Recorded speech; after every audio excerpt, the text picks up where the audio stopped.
ಅಯೋಧ್ಯೆಯಲ್ಲಿ ರಾಮರಾಜ್ಯ ಸ್ಥಾಪನೆಯಾಗಿ ರಾಮನ ಪಟ್ಟಾಭಿಷೇಕವಾಗಿದೆ.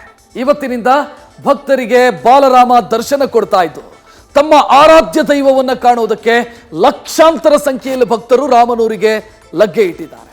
ಇದರಿಂದ ನೂಕುನುಗ್ಗಲು ಉಂಟಾಗಿ ಕೆಲವರಿಗೆ ತೊಂದರೆಗಳಾಗಿದೆ.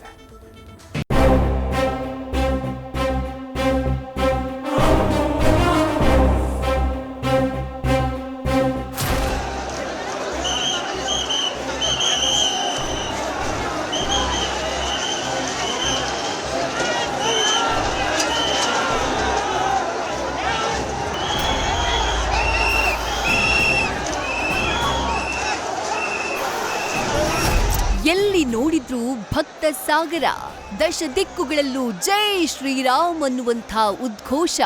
ಕಾಲಿಡೋಕು ಜಾಗವಿಲ್ಲದಂತೆ ಕಿಕ್ಕಿರಿದು ಸೇರಿರುವ ಜನ, ಮಂದಿರದ ಮುಂದೆ ಸಾಧು ಸಂತರು, ಭಕ್ತಿಯ ಪರಾಕಾಷ್ಠೆ.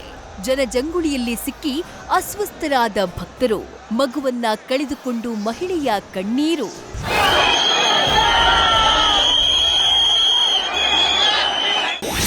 ಇವತ್ತಿನಿಂದ ರಾಮಲಲ್ಲಾ ದರ್ಶನಕ್ಕೆ ಭಕ್ತರಿಗೆ ಅವಕಾಶ. ಕೊರೆಯುವ ಚಳಿ ಲೆಕ್ಕಿಸದೆ ಲಕ್ಷಾಂತರ ಭಕ್ತರ ಆಗಮನ.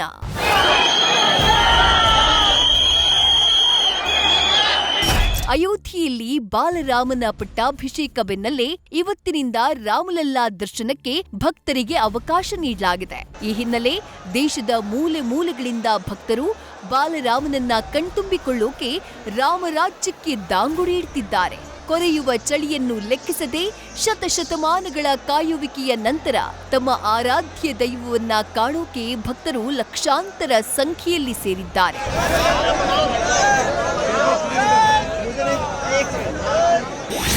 ಭಕ್ತರನ್ನ ಕಂಟ್ರೋಲ್ ಮಾಡಲು ಪೊಲೀಸರ ಹರಸಾಹಸ.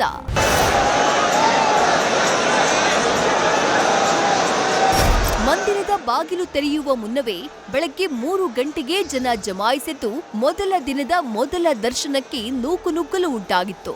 ಸಾಗರೋಪಾದಿಯಲ್ಲಿ ರಾಮನನ್ನ ಕಾಣೋಕೆ ಬರ್ತಾ ಇರುವಂತಹ ಭಕ್ತರನ್ನ ನಿಯಂತ್ರಿಸೋಕಾಗದೆ ಪೊಲೀಸರು ಹೈರಾಣಾಗಿದ್ದಾರೆ. ನೂಕುನುಗ್ಗಲು ತಡೆಯಲು ಹರಸಾಹಸ ಪಟ್ಟಿದ್ದಾರೆ. ರಾಮಲಲ್ಲಾ ದರ್ಶನಕ್ಕೆ ಸಮಯ ನಿಗದಿ ಇರುವ ಹಿನ್ನೆಲೆ ಬೆಳಗ್ಗೆ 11:30ರಿಂದ ಮಧ್ಯಾಹ್ನ 2 ಗಂಟೆಯವರೆಗೆ ದೇವಸ್ಥಾನ ಬಂದ್ ಮಾಡಿದಾಗ ದೇಗುಲದ ಹೊರಗೆ ಲಕ್ಷಾಂತರ ಸಂಖ್ಯೆಯಲ್ಲಿ ಭಕ್ತರು ಕ್ಯೂ ನಿಂತಿದ್ರು.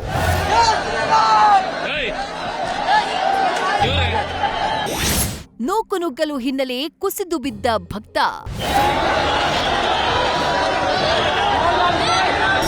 ಇನ್ನು ರಾಮ ದರ್ಶನಕ್ಕೆ ಬಂದ ಭಕ್ತ ಸಾಗರದಲ್ಲಿ ಸಿಕ್ಕಿ ಕೆಲವು ಹಿರಿಯರು ಅಸ್ವಸ್ಥರಾದ್ರು. ನೂಕುನುಗ್ಗಲಿನಲ್ಲಿ ನಿಲ್ಲೋಕಾಗದೆ ತಳ್ಳಾಟ ನೂಕಾಟದಲ್ಲಿ ಕುಸಿದು ಬಿದ್ರು. ಬಳಿಕ ಅವರಿಗೆ ಶುಶ್ರೂಷೆಯನ್ನ ಮಾಡಲಾಗಿದೆ.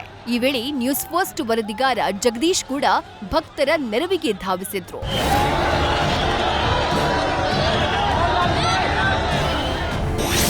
ಜನದಟ್ಟಣೆಯಲ್ಲಿ ಮಗು ಕಳೆದುಕೊಂಡು ತಾಯಿಯ ಕಣ್ಣೀರು. ಇದರ ಜೊತೆ ಜನದಟ್ಟಣೆಯಲ್ಲಿ ಮಗುವನ್ನ ಕಳೆದುಕೊಂಡು ತಾಯಿಯೊಬ್ರು ಕಣ್ಣೀರು ಹಾಕಿದ್ರು. ಪೊಲೀಸರ ಮುಂದೆ ಮಗುವನ್ನ ಹುಡುಕಿ ಕೊಡೋಕೆ ಗೋಗರೆದ್ರು. ಕೊನೆಗೆ ಪೊಲೀಸರು ಮಗುವನ್ನ ಹುಡುಕಿ ಕೊಟ್ಟಿದ್ದಾರೆ. ಹೊಸದಾಗಿ ನಿರ್ಮಿಸಿದ್ದ ರಾಮ ಕಾರಿಡಾರ್ ಗೇಟ್ ಹಾಳು.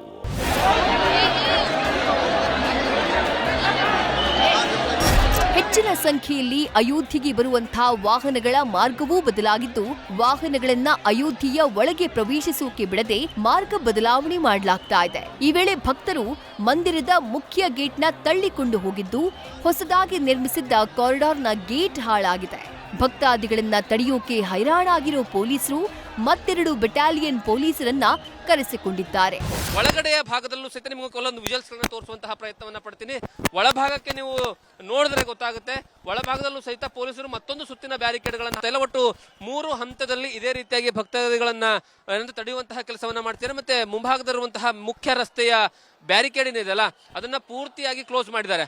ಯಾವುದೇ ಕಾರಣಕ್ಕೂ ಯಾರೇ ಬಂದರೂ ಸಹಿತ ಒಳಗಡೆ ಬಿಡೋದಕ್ಕೆ ಅವಕಾಶವನ್ನ ಮಾಡಿಕೊಡ್ತಾ ಇಲ್ಲ.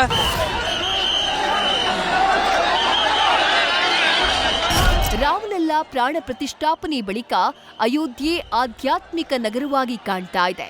ತ್ರೇತಾಯುಗದ ದೃಶ್ಯವನ್ನ ಈಗ ನೋಡ್ತಾ ಇದ್ದೀವಿ ಅಂತ ಹೇಳಿ ರಾಮ ಜನ್ಮಭೂಮಿ ತೀರ್ಥಕ್ಷೇತ್ರ ಟ್ರಸ್ಟ್ನ ಪ್ರಧಾನ ಅರ್ಚಕ ಆಚಾರ್ಯ ಸತ್ಯೇಂದ್ರ ದಾಸ್ ಹೇಳಿದ್ದಾರೆ.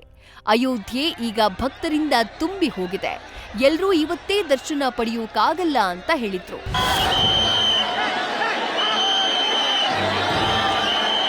ಒಟ್ಟಾರೆ ಅಯೋಧ್ಯ ನಗರಿ ಅಕ್ಷರಶಃ ತ್ರೇತಾಯುಗದ ರಾಮರಾಜ್ಯವಾಗಿ ಮಾರ್ಪಟ್ಟಿದೆ. ಬಾಲರಾಮನನ್ನ ಕಾಣೋಕೆ ಲಕ್ಷ ಲಕ್ಷ ಸಂಖ್ಯೆಯಲ್ಲಿ ಭಕ್ತರು ಅಯೋಧ್ಯೆಗೆ ದಾಂಗುಡಿ ಇಡ್ತಿದ್ದಾರೆ. ಇದರಿಂದ ತಳ್ಳಾಟ ನೂಕಾಟ ಸಂಭವಿಸ್ತಾ ಇವೆ.